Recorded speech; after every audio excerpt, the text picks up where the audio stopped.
good morning to everybody. I apologize for all the technical problems and delays, but now we're starting our morning conversation, I would say so. And my name is Andrius KUBILIUS. I'm a member of European Parliament from Lithuania, so best greetings to all of you, from Vilnius. And today we have our traditional meeting of traditional seminar of United for Ukraine network, which we created after the war, aggressive war of Russia against Ukraine was started back in February.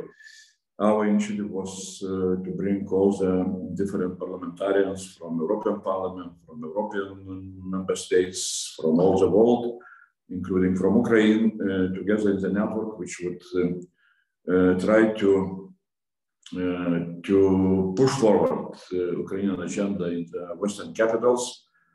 As we were saying always, that if Ukrainians are fighting and very successfully in the first front, in military front, with assistance from the West, with military assistance from the West, so we are fighting in the Western, in the second front, in the Western capitals, trying really to push Ukrainian agenda as effectively as we can do it. And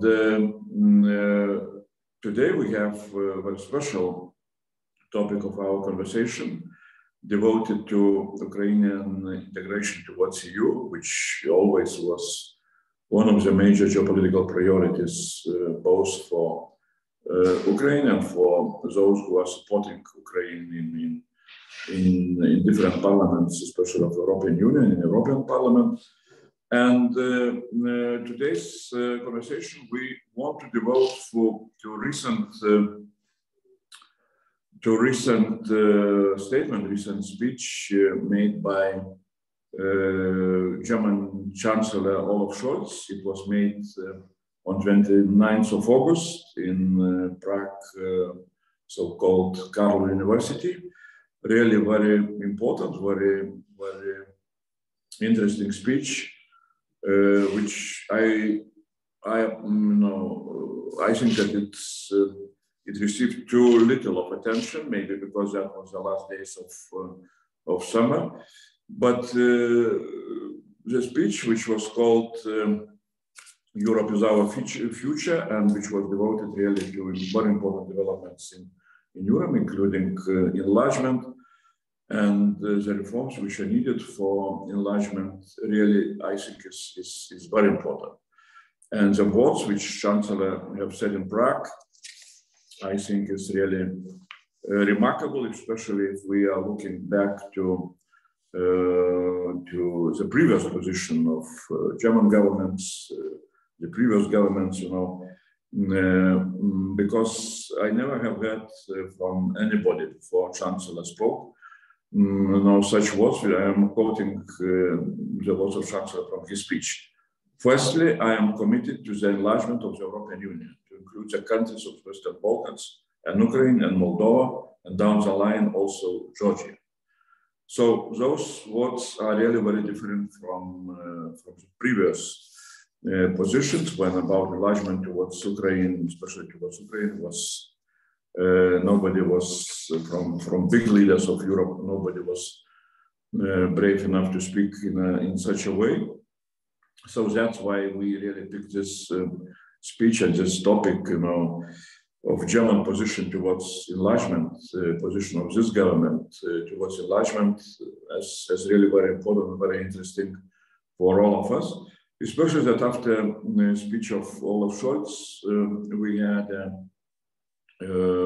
State of the Union address in European Parliament made by Commission President Ursula von der Leyen quite recently, a few weeks ago, and that speech was also in a very similar direction about enlargement, about the reforms of EU, about integration of Ukraine towards single market as a first step. And that's what I think is really is symbolizing some kind of very big shift, which really is very important for the whole geopolitical developments on the European continent.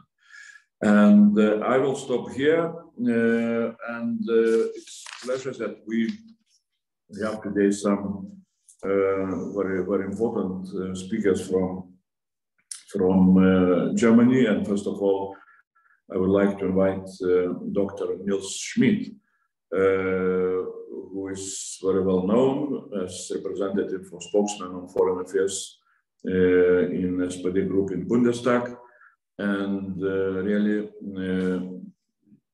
dear Dr. Nils, if you could elaborate on German government and Prime Minister and Chancellor's position on this topic, it would be very good, very interesting. And then perhaps we shall see who, if our other speakers will join and when they will join.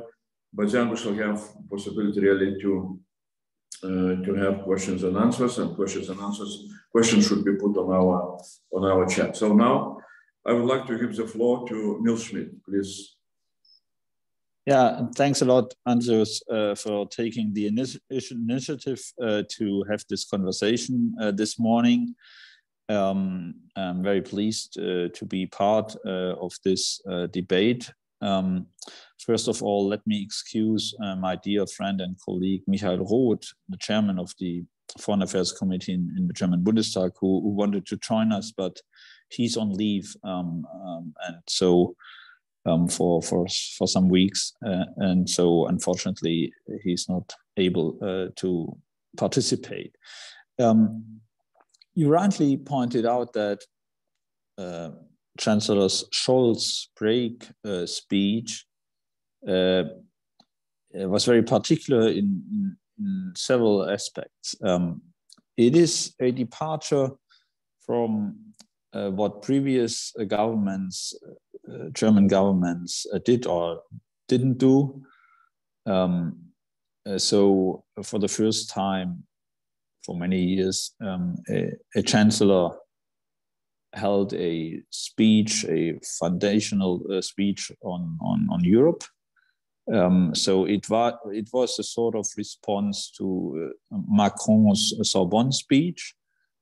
And I think that when it comes to Ukraine, we've also seen a more initiative from this government. So I would like to recall Scholz's visit to Kiev last June, together with President Macron, President Iohannis, and Mr. Draghi, Prime Minister Draghi. I think that this was a decisive moment in the push for Ukraine's EU membership. And it was also a show of leadership by Germany, but not by Germany alone, by bringing together leaders from different parts of the European Union, East and West, North and South, so to speak. He paved the way for the successful summit that followed soon after. Ms. Merkel probably would have waited for the summit to start, and late in the evening or in the night, they would somehow fiddle together a compromise on the EU membership bid from Ukraine's part. This time, it was different. There was a clear positioning from the German government ahead of the summit and in bringing together a broad coalition from different EU member states in order to support this bid. And now it's clear that Ukraine, as well as Moldova, have a EU membership perspective. And the latest meeting in Prague yesterday underlined this perspective, because we now know a little bit better what the European political community is all about. It's not an alternative to EU membership. It's a different format. It's a leaders format without further institutional arrangements. And so the path for Ukraine to join the EU along the usual criteria is very clear to us. And it has given a boost to Ukraine to know that they will be part of the European family, not only in political and abstract terms, but in very concrete terms. And so we have to understand that we are in different stages of support for Ukraine. One is the immediate support in terms of military, financial, economic, and diplomatic aid for the immediate danger facing Ukraine because of the Russian aggression. And the other stage is a more midterm stage, which means that there is now a clear path shown to Ukrainians how to become member of the European Union.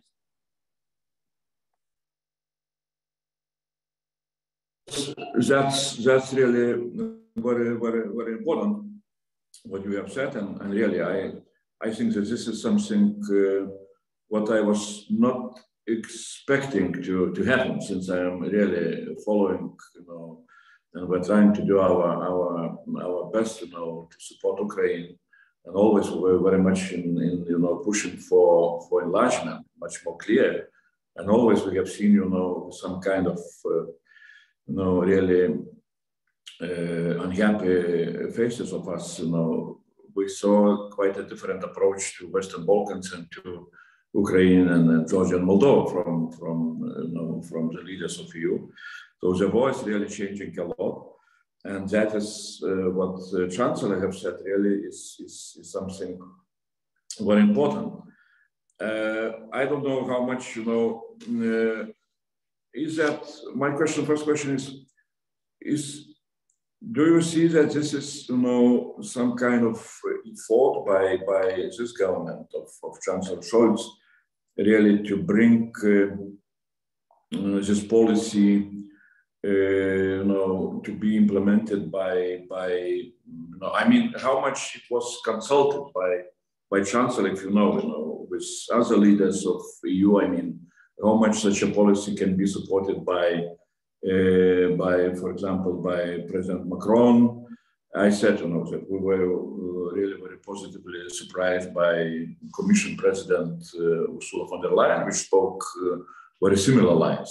So I mean, my question is very simple. Can we expect that, this statement of Chancellor will be pushed now to become a reality by German government, looking into all the aspects, when the negotiations, how to make that negotiations start as early as possible, maybe next year, 2023.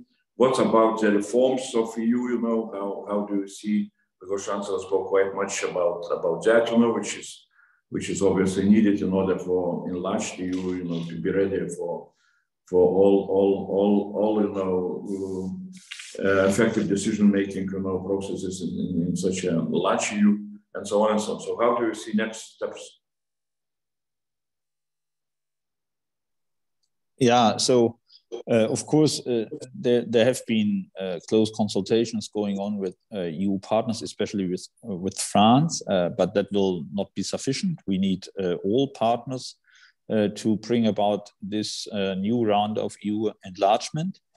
And unfortunately, for many years, enlargement has been stalled by opposition from several national governments within the EU, among them France, for quite a long time. So you can count on the German government to push forward for EU enlargement, not only for the for the new candidates, Ukraine and Moldova, but also for those countries in Southeastern Europe, which have been waiting for quite some time. And so it was equally important to see formal negotiations starting for North Macedonia and Albania. This has been a foreign policy priority of the German government for many years. And now, with the effects of the Russian aggression against Ukraine, we are very, very well aware that we need to support all European states which are not part of the EU yet, but which are at the heart of Europe, such as the Western Balkan states. And so all these states can rely upon a large political consensus among the major political parties in Germany. That is not only the ruling coalition, it's also the Christian Democrats, which are very much in favor of enlargement. We know that it will take time, that criteria must be met. But what we want to see as the next steps, as well for the Western Balkans, as well as for Moldova and Ukraine, is that ahead of full membership, there should be concrete measures of support, including financial support, in order to show to the population of these countries that EU membership is really worth it, and that they have not to wait for 15 years before they can reap the fruits of their efforts of bringing their legislation and administration in line with the EU's acquis communautaire.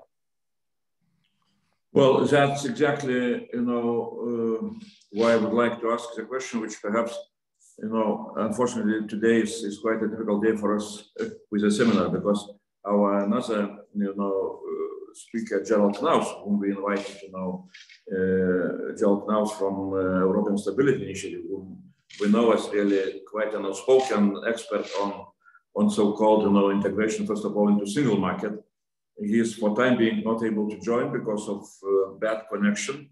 So, but I know we had discussions with him quite a lot, before, and I would put maybe the question which I was expecting that he would put, You exactly spoke about, possibility of those, countries, candidate countries like Ukraine and Western Balkans, really to have,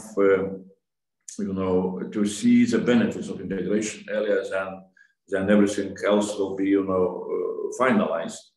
And I think that really, from that experience which we see now in the EU, really, we are looking how to bring back some kind of, much more dynamism to enlargement, because unfortunately, after we became members of EU, the Central European countries, and because of different reasons, the whole enlargement process became not such an effective. And here is that idea, which was announced and which was spoken out very much by Ursula von der Leyen in her State of the Union address. An idea that the countries like Ukraine and Western Balkan countries, on their way towards full membership, first of all, should be integrated into single market. And this is in some way to have some kind of intermediate goal, which would perhaps would be easier to achieve, which does not demand then any kind of institutional arrangement, but can really can bring a lot of benefits of becoming full members of single market, which is really bringing a lot of advantage to also new members in economical development. That is what we faced as a Baltic countries, as Lithuania. We spoke that also during the last year. It was not so much at that time. It did not got any kind of clear advance that idea. But now I see that really with the support of Commission President, with the support of different experts, that can be and with different governments, that can be really a breakthrough in the whole enlargement process. So I would like to ask you, what is German government attitude to that integration, first of all, to single market? How do you see the process? Well, it's definitely an interesting proposal. The technicalities must be spelled out, of course. I think that Jörg Kukis is also supposed to join later on. Maybe he can elaborate on that, but politically, it's a very promising idea, because it would open the single market to these candidate countries. It comes with strings attached, meaning that they have to implement EU regulation throughout their national economy, which is quite which needs some efforts in terms of administration, not only legislation. And it also means, or it would mean, that these countries had to accept EU regulations without being part of the decision-making process in Brussels, in the Council and in the Commission and in Parliament. So they would have to accept a role as a sort of second-class members, but they would, of course, take advantage of the single market. At the same time, when it comes to Ukraine, let's face it, even opening the single market would not give such a huge boost to investment in Ukraine as long as the war is being waged. In order to enhance the economic prospects of Ukraine, the war needs to be terminated sooner or later. Otherwise, you will not have much investment coming in from outside. And the idea of a Marshall Plan for Ukraine, which is totally right, can also only be applied in full when the war has ended, which I hope will be soon. Looking at the progress Ukrainian forces have been making on the ground, the situation is slowly improving for Ukraine. But there should be no doubt that peace and stability and economic development have to go hand in hand. Yeah, perhaps. Okay. Yeah. Yeah. Okay. So absolutely, this is of course, definitely you cannot expect economical development with integration to single market or some different approaches if the war still is here. So we hope really that with all the Western assistance, Ukrainians will succeed. We are not discussing here, sometimes all those issues about weapons deliveries, who is delivering and who is not delivering, but we are looking here on integration. I see that Bernard joined us, but I will give you the floor very soon. But one of my questions on this enlargement, policies and really on German role, which really I congratulate what we see in that. Again, I'm repeating the Chancellor's speech. Additional question would be very simple. We remember very well, integration, the challenges of integration of Western Balkans, which was started, in 2003 after Thessaloniki Declaration, and since the processes were not so, effective and rapid, then perhaps, if I am correct, in 2014, Germany took an initiative to create so-called Berlin Coalition. Berlin process and Berlin Coalition to speed up, the whole integration, of that very important region. Do you imagine that something like that can be done again by Berlin, or I don't know by whom, but to create something like Berlin process 2.0 for Ukraine, Moldova, and Georgia, to push that in the same way, because that would be very much needed.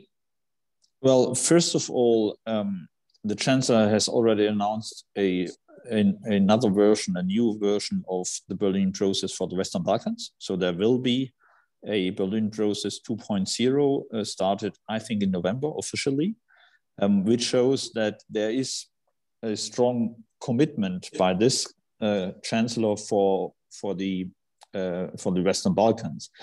And now the question is, can we have a similar arrangement for Ukraine and Moldova, maybe later on Georgia at a future point in time? I would say it's a smart idea, but it has to be figured out in a different way. I think in the case of Ukraine and Moldova, there should be much more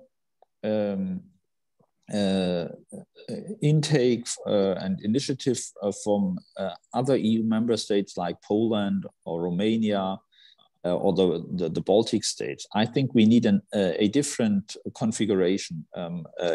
Of course, Germany's political will and commitment will be crucial, but we've seen not only over the last few months, but over the last years, that when it comes to Ukraine, the Baltics and especially Poland are very, very close and are very knowledgeable also.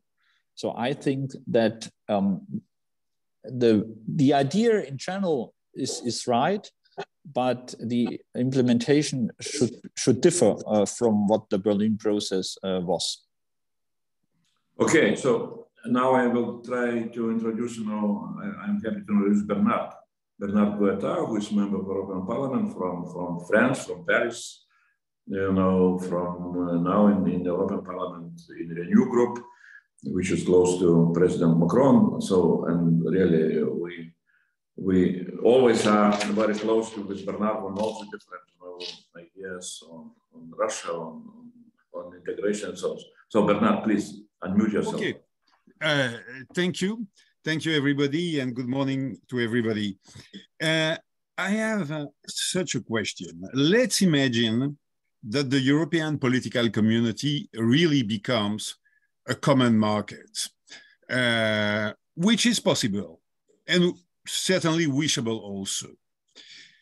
It would be at that time, at that moment, the real concretization of the British dream of the European unity. It would be the British European unity. And so my question will be such. In this situation, don't you think that the European community will be much stronger than the European Union? Don't you think that the European Union could be put in question? And at least, don't you think that in such a case, we should make progresses and quickly through a real European federation between, if not the 27 actual members, but certainly between France and Germany, and let's say 12 or 15 other members of the actual European Union?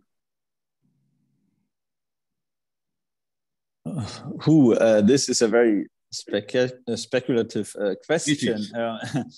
So first of all, we are still uncertain what the future of the European political community will be. It's an unknown beast to all of us.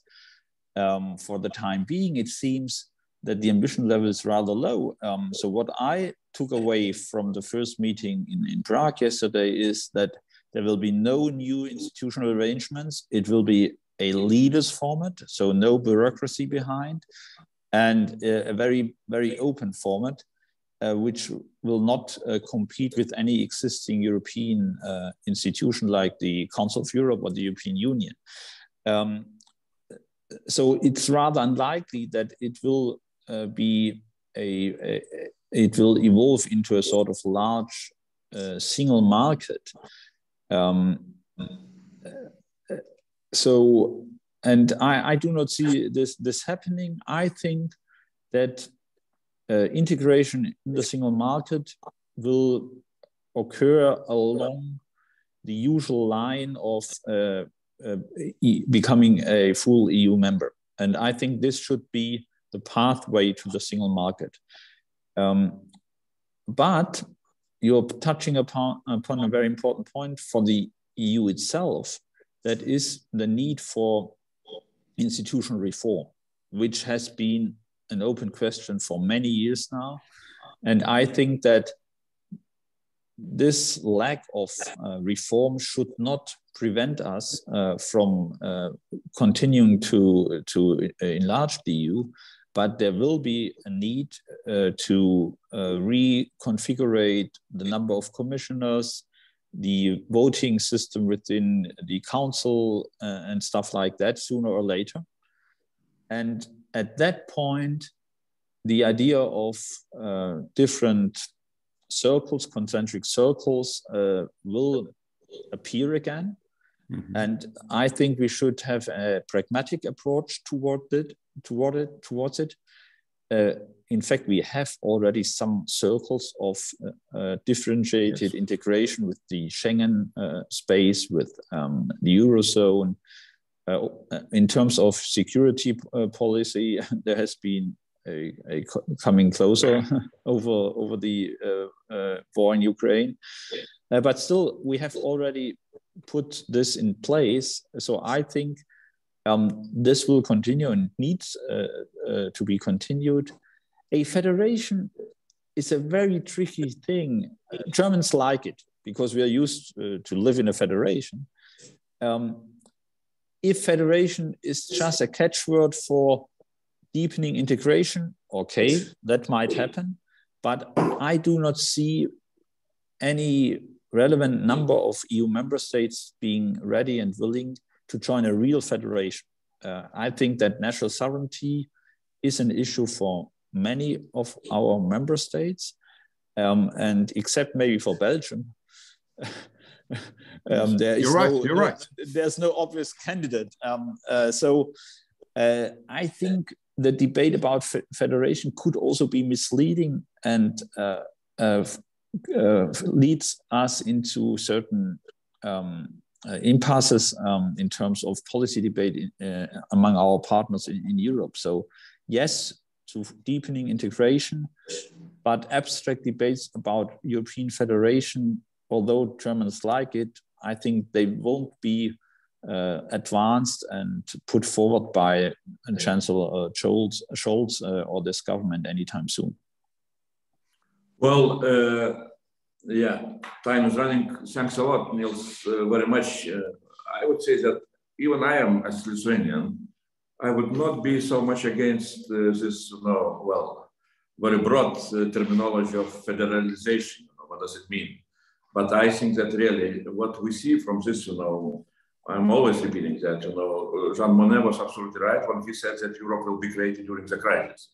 And now we are facing, some kind of unique crisis, geopolitical crisis, which demands from us, on one side, enlargement, which is, for me, it's very clear, because I think that was a mistake, not to show to Kremlin very clearly that, Ukraine has a right to make a choice, and to go towards the EU, and the EU is ready to enlarge. And second, this crisis also demands really reforms inside of the EU. And all the reforms, all the crises, which, if again to repeat, Jean Monnet would say, if to compare where EU was back, at the very beginning with Rome Treaty and where the EU is now, it's really, it's going towards some kind of, I don't know, we need to invent another word, because federalization is scaring everybody, but it goes into that direction. It becomes more united, more effective, more, looking forward. So that's what is going. And German leadership here is very much, needed. And, especially when we're talking about Ukrainian, perspective and enlargement towards Ukraine, German leadership is very much needed inside of EU, to push also bureaucracies in Brussels, because as we understand, next week there will be enlargement report prepared by Commission, and here will be nothing about Ukraine. And Commission is postponing that till next year.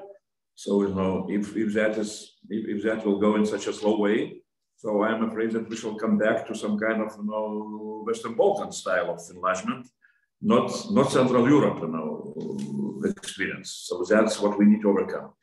So Niels, I now would like to invite, General Knaus, who is, as we see, not his picture, but phone, So, and I know that Niels, then you will leave. Maybe you want to say just, any kind of, final word. Yeah, first of all, I want to thank you, Andrius, for taking the lead in organizing this meeting. I'm very pleased to see Bernadetta again and all the others.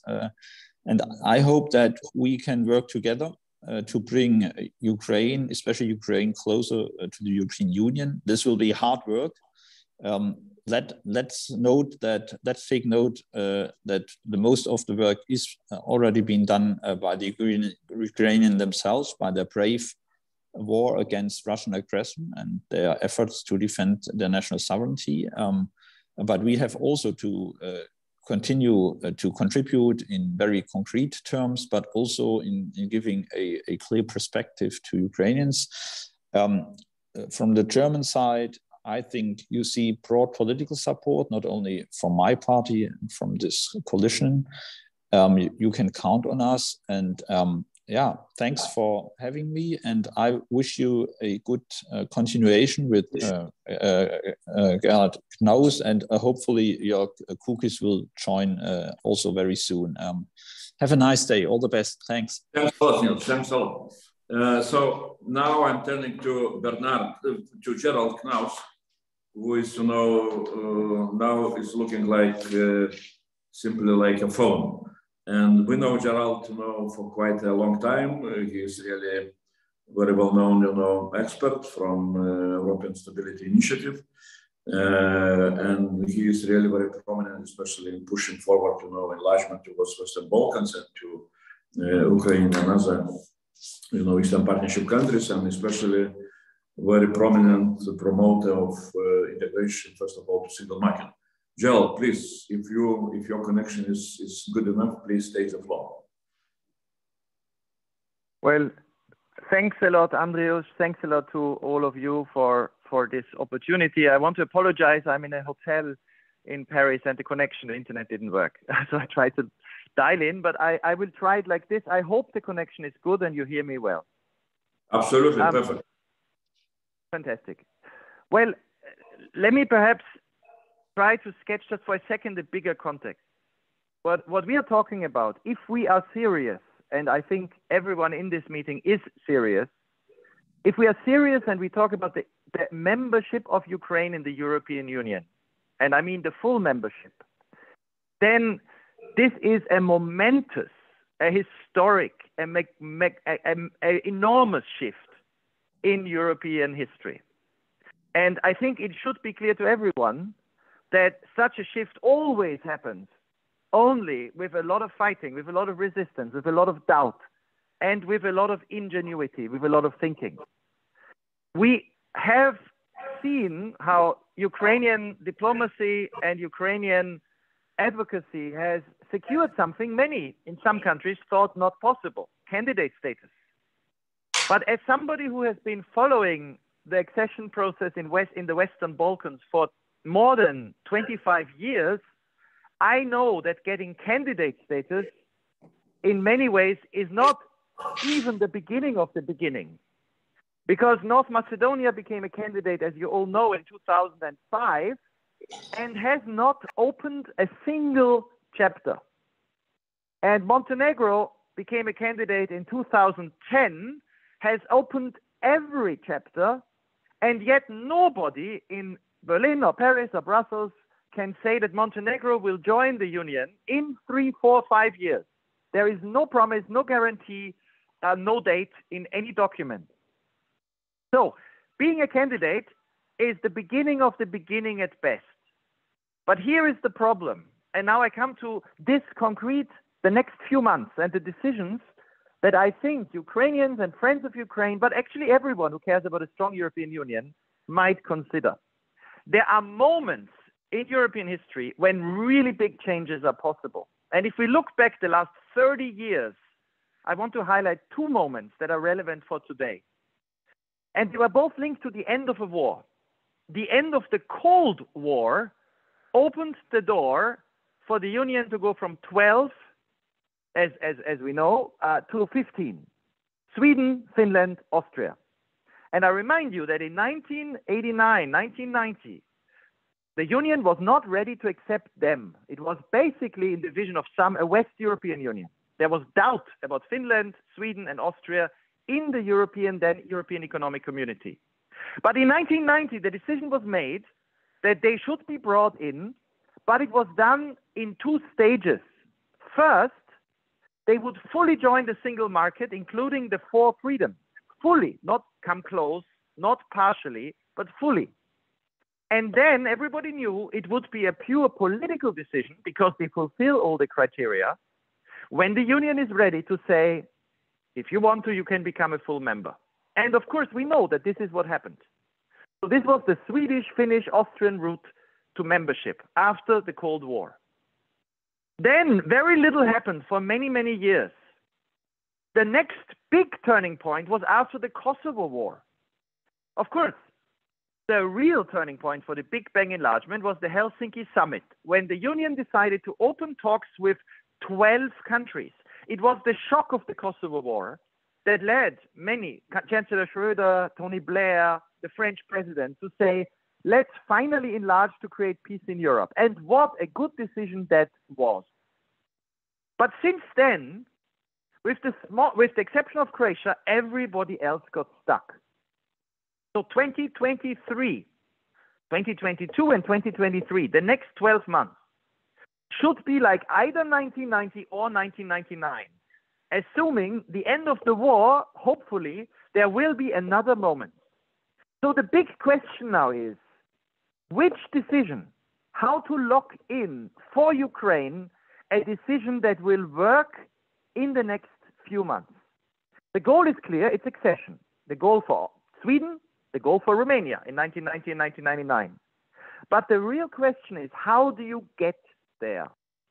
Now, Chancellor Scholz, in his Prague speech, is very supportive of enlargement. It's great rhetoric, and I think it's genuine. You know, it's very strong. The union needs to enlarge. But he also makes a very strong connection, like in 1990, Jacques Delors, to the reform of the union. So reform and enlargement must come at the same time, must come together, so that a union, as he says it, of 30 or 36 will not be dysfunctional. And here's the problem.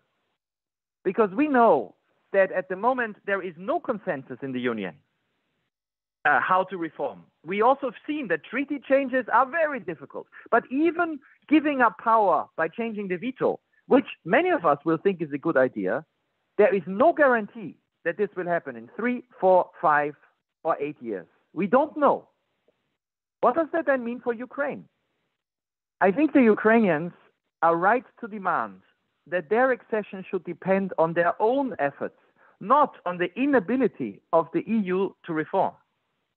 So what Ukrainians could push for, what I think Friends of Ukraine should support, is a combination of the Swedish and the Lithuanian road to the EU. Like Lithuania in 1999, the union should start accession talks with Ukraine now, as soon as possible, as soon as Ukraine meets the 7 conditions, without delays, ideally under the Swedish presidency. So you start accession talks, normal accession talks that should lead to full membership.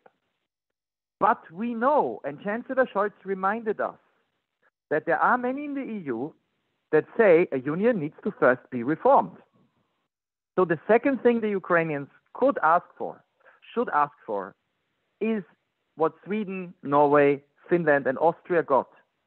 To say that if Ukraine meets the criteria to join, but the union is not ready, there should be no further delay for Ukraine to at least, and this should be in the council conclusion, stated as soon as possible, that then there is no contradiction that Ukraine can then join and fully the single market and enjoy the 4 freedoms.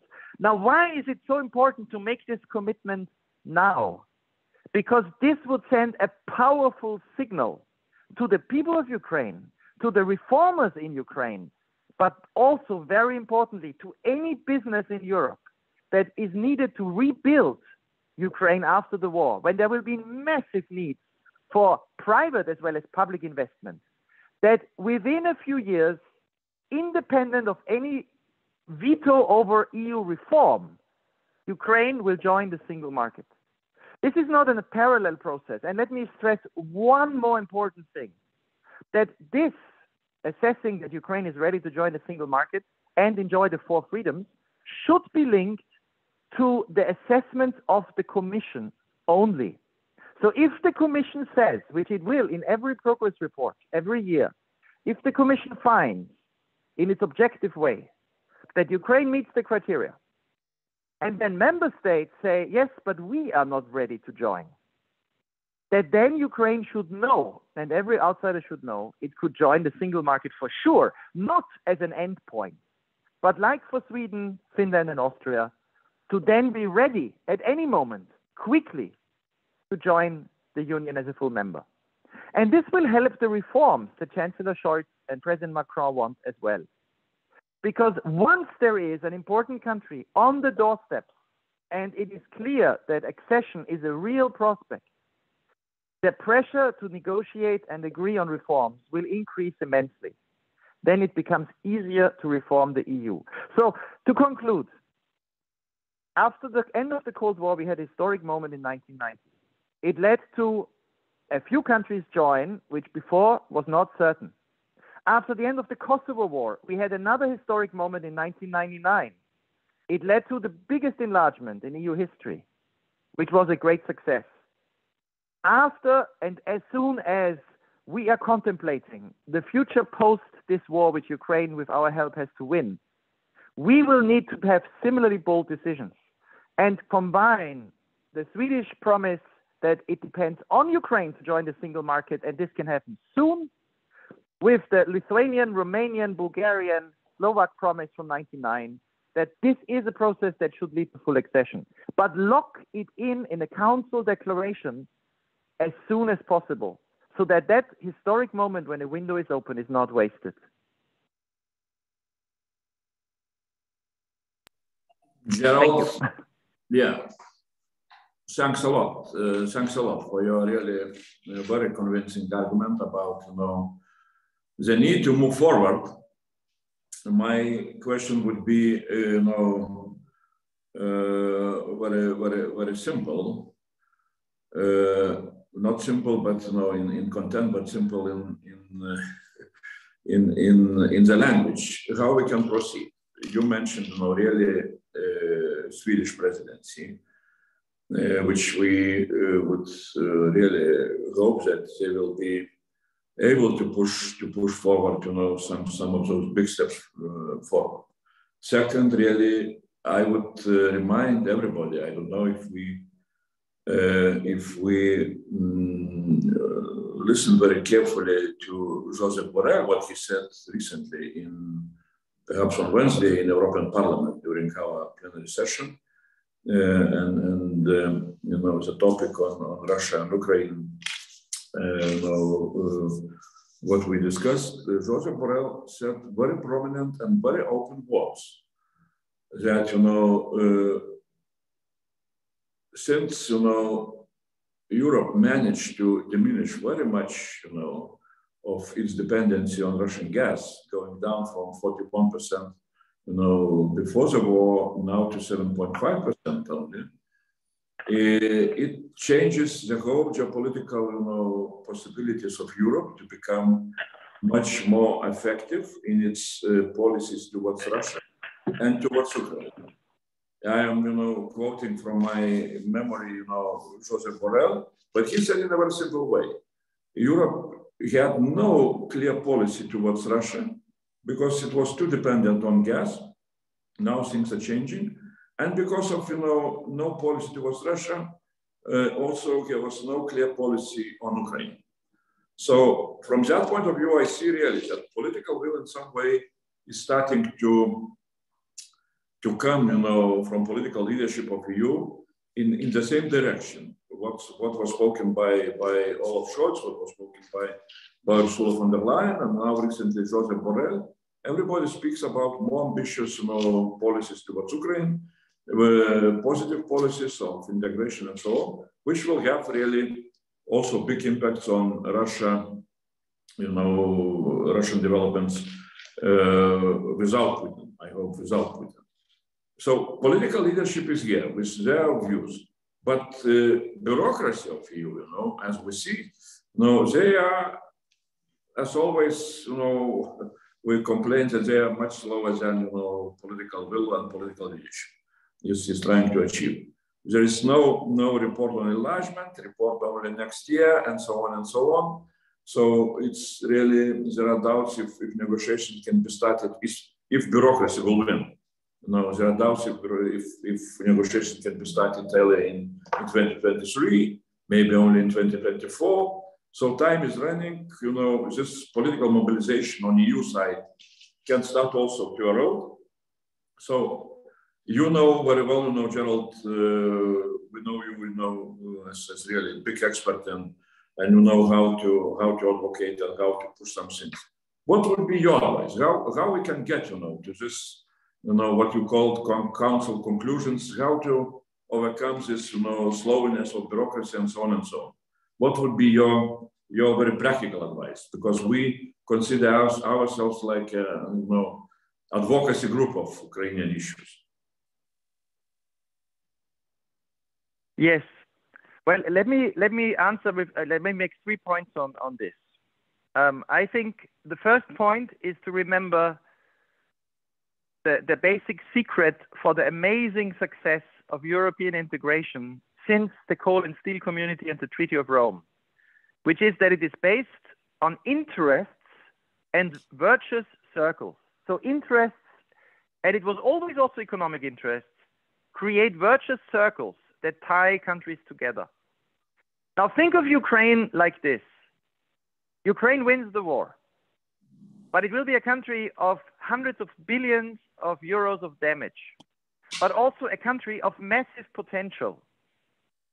If Ukraine has a credible prospect of fully joining the single market, and I've just been to Ireland to see Northern Ireland remains in the single market just for good. And yet, what a difference. This is so important to the economy. The United Kingdom is not in the single market anymore. And what a price it is paying. So if Ukraine does not need to pay that price, because why should it? It doesn't want to. If Ukraine can join the single market in the next few years, the economics will mean that this will become one of the fastest growing, like post-war Italy, post-war Germany, like after World War II, one of the fastest growing big economies, rebuilt on a new basis, rebuilt as a future member state.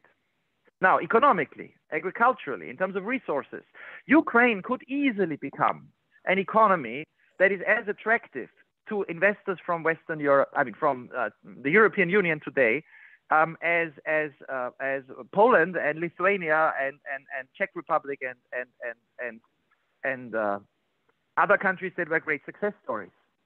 And just to remind you, I always say that Germany exports more to Poland and the Czech Republic today than to China. So Ukraine, in the next few years, as part of the single market, could be another China for European growth. So let's fix that and then mobilize the business interests around Europe to support this integration. And every business that invests in Ukraine is one more voice to take it closer. It becomes a virtuous circle. Now, the second point is, take seriously the concerns of Europeans who want a strong EU. I've lived in France for many years, and I know President Macron is not anti-Ukrainian when he says that we need to be careful, we need to reform the EU. He wants a strong EU, fit for the next 30 years. So the answer to these concerns about weakening the EU has to be a credible strategy that says, yes, Ukraine will strengthen the EU, and yes, let's find a way to do it that we can convince the skeptics. And the best way to convince the skeptics is for Ukraine to adopt the acquis, to be fully part of the single market, to reform its rule of law, all of its institutions, to meet the standards, and then people see that the fears of it weakening instead of strengthening the EU are not rational. And I give you one concrete example. That's my third point. Let's start working this out in detail today. What does it mean to be fully part of the 4 freedoms for Ukraine? For people, freedom of movement of people. Ukrainians have it today. Every Ukrainian today can go to Portugal, to Ireland, to France, to Germany, and live and work. But they have it as a part of the temporary protection mechanism, as refugees. We should make this permanent. There should be no gap between this status and freedom of movement. Now, we should negotiate. If some countries want a temporary exception, that's possible. But most countries will not be afraid of keeping, if we negotiate today, that in 2 or 3 years, when temporary protection runs out, we have a solution to have freedom of movement for Ukrainians. Then one of the biggest, most complex issues, Ukrainians inside the single market, inside the 4 freedoms, with freedom of movement would be solved. Secondly, what does that mean for agriculture? Let's have a discussion now. You know, for Ukraine to be part of the single market, if it wants to add agriculture, what are the debates? This will be really difficult negotiations on money, on access. We should start them so that we see that it's real. And what does it mean on things like freedom of capital? Are Ukrainians ready to allow Europeans to buy land in a few years? You know, is this in Ukraine's interest to have as many Europeans own land in Ukraine, or is it not in its interest? But these are the issues that when we see leaders discuss them, we know it is serious. When leaders don't discuss these tough issues, including, of course, budget for the next EU 7-year budget in 2028, will it be a budget for Ukraine as a full member of the single market or not? So, to conclude, I think what we should push for this next few months is, of course, the start of accession talks. Secondly, a statement clearly in the Council that says, if the Commission finds that Ukraine meets all the conditions, that then it can get access to the single market and the 4 freedoms. And in parallel, and that is important by the Friends of Ukraine and the Ukrainian government, to already start working out what this means if Ukraine is ready in 2026 to be fully member of the single market, what this means for the more complicated issues. And when we see leaders discuss those complicated issues, we know it is a serious process. Well, Gerald, I think that you are absolutely, to the point, what we need to do. And I would, read you one comment or one question from Rebecca Harms, who we know very well, former member of European Parliament, and really one of those, who fights political battles for Ukraine, for many years, and continues to fight those battles. And the question or comment is sounds like that. It speaks about your first word on beginning of the beginning. So Rebecca says the beginning of the beginning is not the right framing. The reform process in Ukraine in the frame of this FTA association agreement means that Ukraine is already pretty advanced on the way into the EU. So before asking you to comment, I would say in a very simple way that, your phraseology, beginning of the beginning, is very much, I would say it's a right phraseology, because when we are talking about accession, there are 2, for tango. It's Ukraine, which is really did quite a lot, and there is European Union, which, as you have said, needs to reform itself and to be ready for enlargement. And that is where beginning of the beginning, perhaps, is exactly what we're facing inside of you.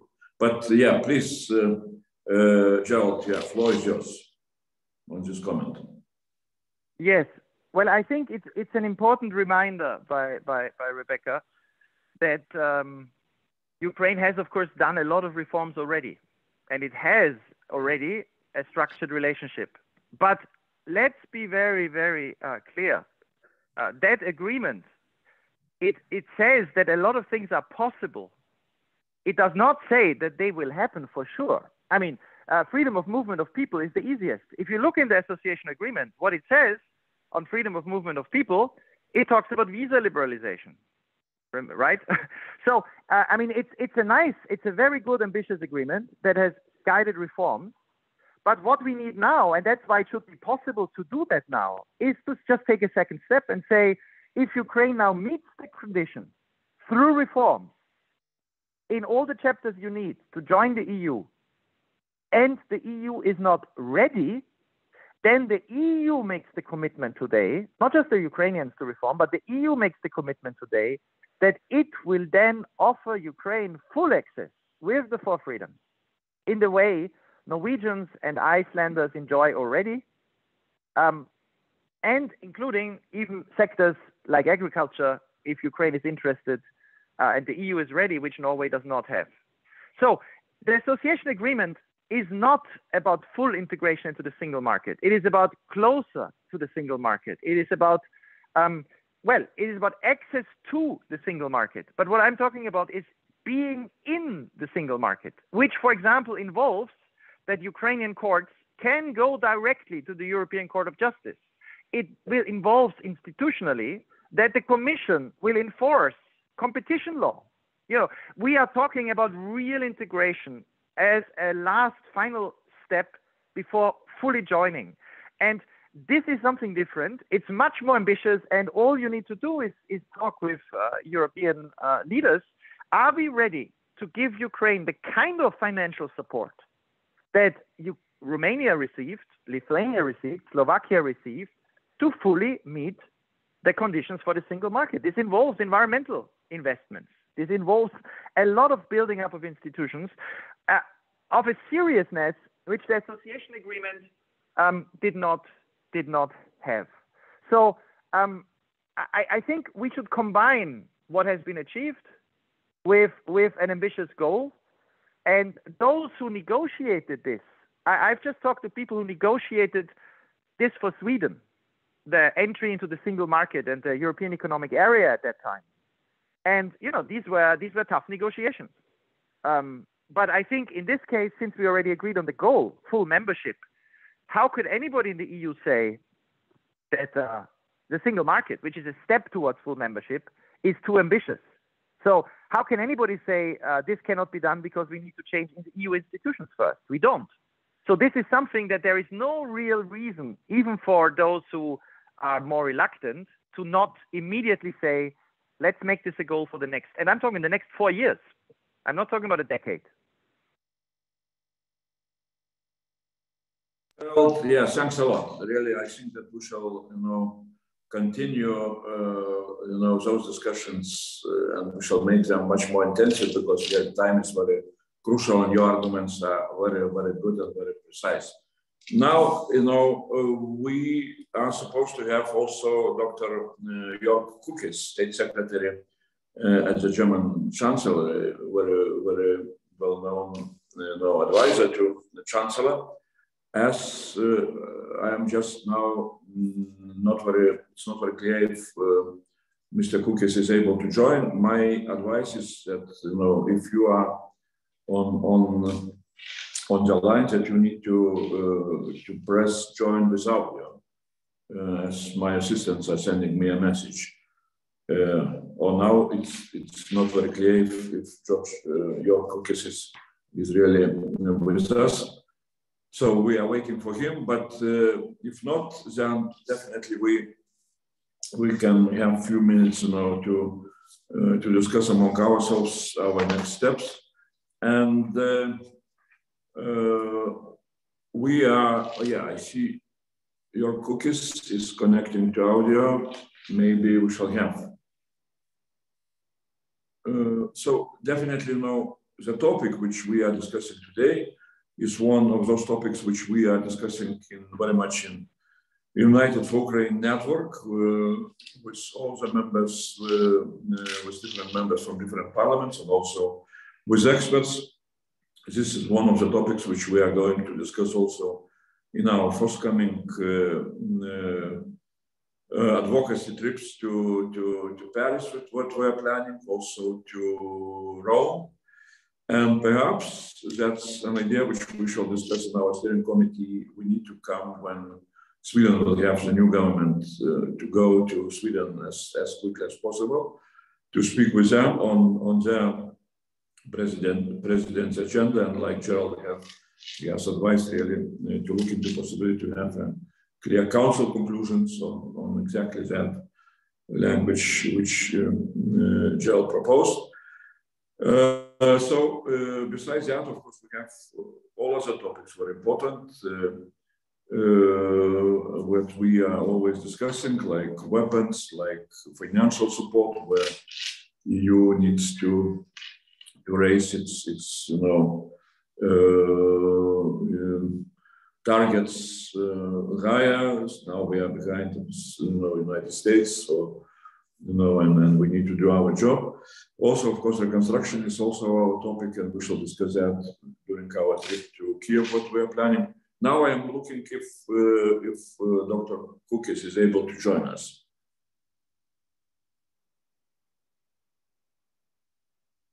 So I do not see that Mr. Kukis is able to take the floor.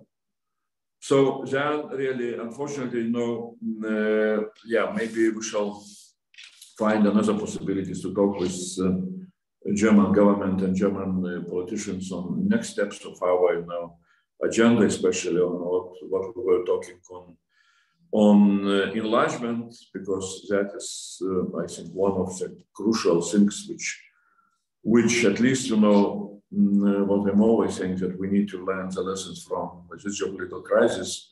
And one of the lessons which I see as very, very important is really we need to understand that enlargement is very much needed, not only for the countries like Ukraine, Moldova, and Georgia, or Western Balkans, but that enlargement is also very much needed for European Union itself, because this is a way how stability, peace, and prosperity and democracy can be spread into all the continent of Europe, and it can also help Russia to transform itself into a more democratic, more European type country. That is our goal.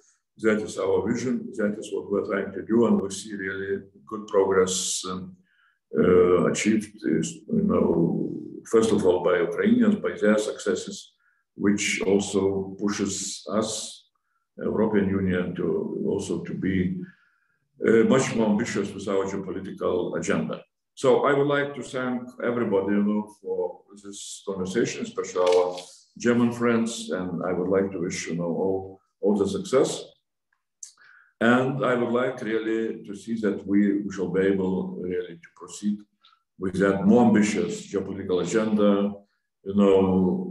uniting all our forces from different countries, from different political groups, because really this is a historical moment which what will come out from this moment very much depends on all of us. Thanks a lot to everybody, and thanks to all the participants and all the assistants who did this seminar. Yeah, I see. Yeah, Mr. Kukis, are you able to join us now? Can you unmute yourself? Yes, now. Yes, okay, good. Finally. I said final word, but we are happy to see you now. Yes. Yeah, can you take the floor? I don't know if you have listened to any of our comments about. We praise so much, Chancellor's speech that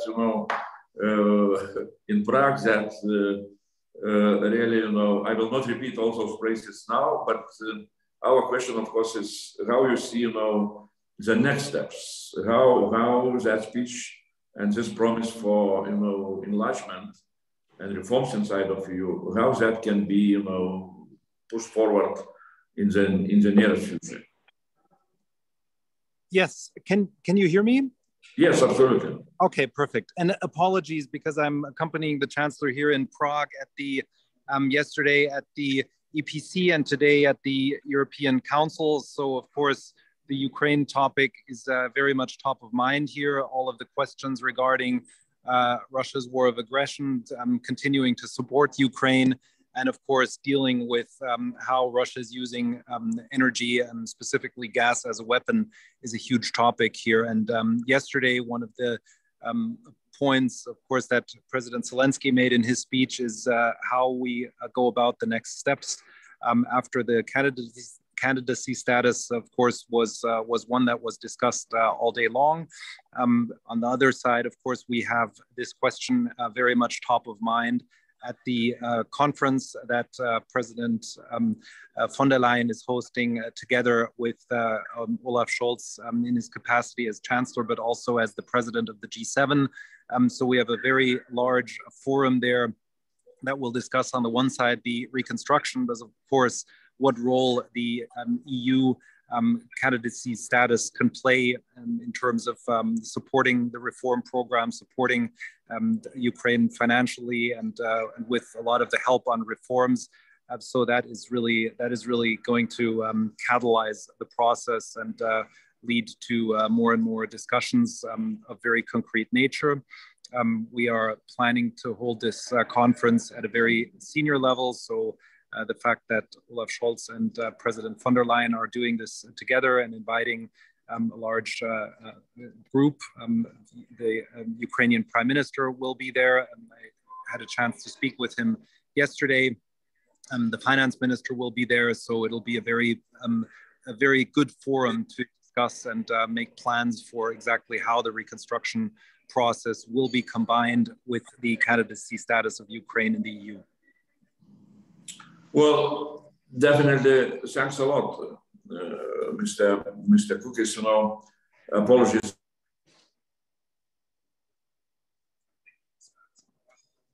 Yeah, Mr. Kukis, thanks a lot. Yeah, I am sorry, I was muted. Thanks a lot, for your participation, and we know how busy you are now during those days. Really, we spoke very much about what Chancellor have said in the Prague speech and what we are planning to do. We had Niels Schmidt, so really we had possibility to exchange views, and we are this group, this network of United for Ukraine. I would call it, political battalion who is ready to fight for Ukraine, success in all the most important, topics, especially, of course, defense, weapons, but also integration towards EU. And we're ready to support, to support leadership of Germany, of France, of EU leadership, on those topics. We spoke with, Gerald Knaus, spoke to us about, possibility of Ukraine to join, to move towards single market, as quickly as possible. If really there will be some challenges for EU to reform itself, like as Chancellor have spoken quite broadly about the need of those reforms. So my question would be maybe not so much about anymore about integration and single market, what we spoke very much, but about how do you see this issue of the reforms of EU institutions, decision making, and so on. How do you see the calendar? I mean, how do you see the possibility of those reforms to be pushed by German, by French joint leadership, and what we can do, in support of those ideas, in support of those decisions which will be needed to be made.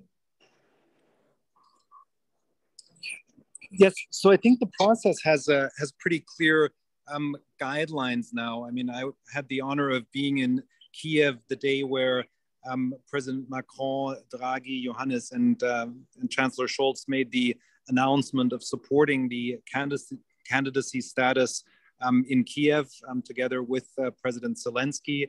And then afterwards, the discussion at the European level really got momentum. The Commission, of course, is very much behind this. And I think the 7 prerequisites for the next steps are very clearly defined now with the Council conclusions that were made shortly after the 4 leaders' statement in Kiev. So now we have a very clear, I would say, roadmap where the Ukrainian side now knows what the requirements are, also the Moldovan side, and with slight differences in status, Georgia knows what the next steps are, and those things are now being worked on. I keep discussing this with the Commission, and so the Ukrainian government and the European Commission are, of course, now working on how those prerequisites that were clearly defined in the Council conclusions are going to be fulfilled. So, in a sense, it's now one of the situations of candidacy status, which depends a lot also on the speed with which the reforms that are have been now clearly and transparently defined or actually implemented? Well, one additional question, Dan. We were discussing here political will among the leaders of EU, among Berlin and Paris. It looks like very clear. Enlargement is very important. This is also our strategic interest of EU. That is a language which really we appreciate very much, since that is something totally new from geopolitical point of view of EU policies and so on. So the political leadership is here. What we see the problem is how that political leadership can push for ambitious steps forward, especially when we're talking about, for example, beginning of negotiations on next year. Because we see some problems with bureaucracy as always. EU institutions next week will produce a report on enlargement, which will not include Ukraine, as we understand. So next such kind of report will come only in 2023 in the autumn. So the whole year will be without proper steps. We were discussing here that it would be very good if under Swedish leadership and the Swedish presidency, there could be some kind of decisions very, very clear that council statements that which would of course evaluate the progress of Ukraine with those seven conditions. But if those conditions are met, then it will be good to have clear decisions that if still EU is not able, is not ready for real accession, then let's move towards a single market. That is more or less what Gerald Knaus was speaking. How do you see? Is that really? What would be German government position? I understand that maybe you cannot tell us in a precise details, but we're looking at really this is a momentum which has big significance, historical momentum, and we need to make real steps forward as quickly as possible using this historical momentum. Yeah, I completely understand, and it's now a process that is very well defined. Of course, as we've seen with several of the Western Balkan countries, this is not a process that goes very, very quickly because, of course, the complexities of integrating new countries into the EU is very, very high. But the Commission has a very clear task now from the member states.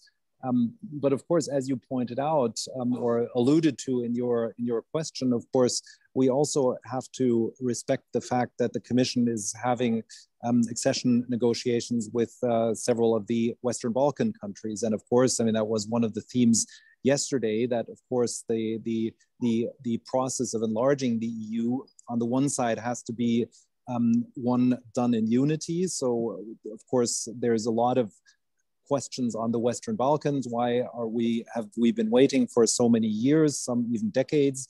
And we had quite a lot of discussions yesterday. The media reported that Chancellor Scholz and President Macron had several meetings with leaders from the Western Balkans.